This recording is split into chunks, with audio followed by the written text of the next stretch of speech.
Adapun Sarai, istri Abram itu tidak beranak. Ia mempunyai seorang hamba perempuan, orang Mesir, Hagar namanya. Berkatalah Sarai kepada Abram, "Engkau tahu, Tuhan tidak memberi aku melahirkan anak. Karena itu, baiklah hampiri hambaku itu.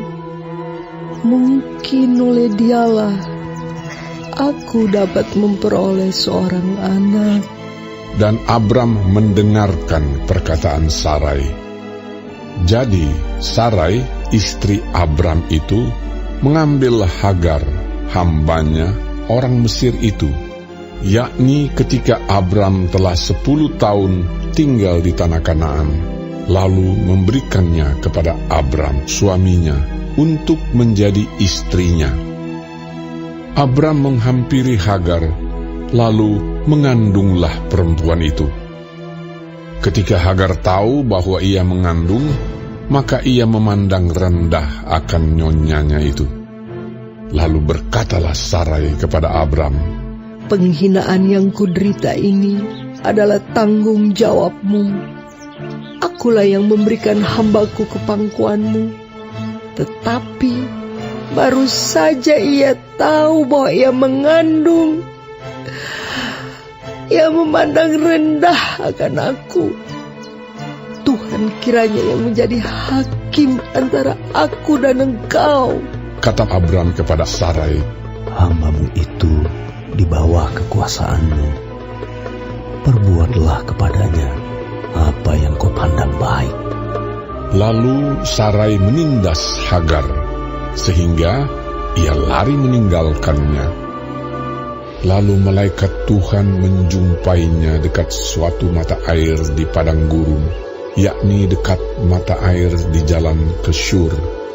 Katanya, "Hagar, hamba Sarai, dari manakah datangmu, dan kemanakah pergimu?" Jawabnya, "Aku lari meninggalkan Sarai, nyonyaku." Lalu kata malaikat Tuhan itu kepadanya, "Kembalilah kepada nyonyamu. Biarkanlah engkau ditindas di bawah kekuasaannya." Lagi kata malaikat Tuhan itu kepadanya, "Aku akan membuat sangat banyak keturunan, sehingga tidak dapat dihitung karena banyaknya." Selanjutnya kata malaikat Tuhan itu kepadanya, "Engkau mengandung dan akan melahirkan seorang anak laki-laki, dan akan menamainya Ismail, sebab Tuhan telah mendengar tentang penindasan atasmu itu. Seorang laki-laki yang lakunya seperti keledai liar. Demikianlah nanti anak itu.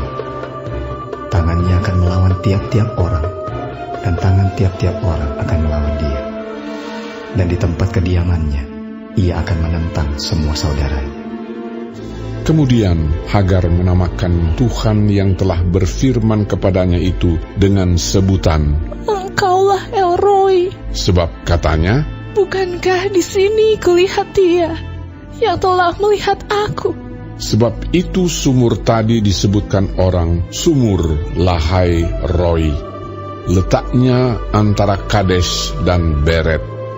Lalu Hagar melahirkan seorang anak laki-laki bagi Abram, dan Abram menamai anak yang dilahirkan Hagar itu Ismail.